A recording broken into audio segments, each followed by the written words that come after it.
တော့ပြခုကောကျူအချီပန်ကဝါခဲဆိုတာကအကြောင်းရင်းအကြောင်းပြချက်ကိုပြောတာပါ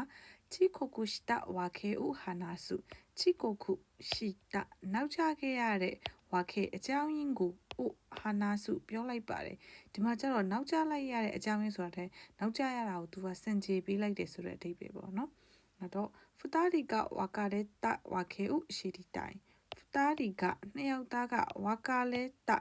ကွဲသွားခြင်းရဲ့ဝါခဲအကြောင်းရင်းကိုရှီဒီတိုင်သိကျင်လိုက်တာအဲ့နှစ်ယောက်ဘာလို့ကွဲသွားလဲเนาะအဲ့အကြောင်းရင်းကိုသိကျင်လိုက်တာဆိုတဲ့ပုံစံမျိုးသုံးတာပါ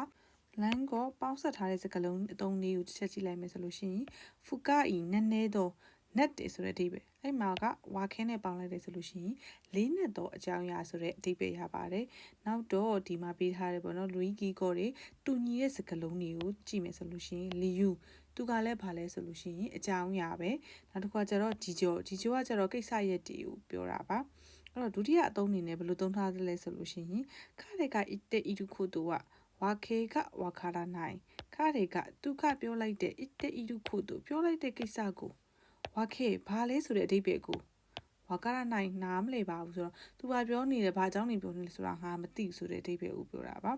နောက်တော့အီမီသူညရဲ့စကားလုံးကဘာလဲဆိုလို့ရှိရင်အဓိပ္ပာယ်သူရဲ့ဖွင့်ဆိုချက်ပေါ့နော်နောက်တစ်ခါကျတော့လီခုစုဆိုတာကကျတော့အကြောင်းပြချက်စင်ကြေကိုပြောတာပါ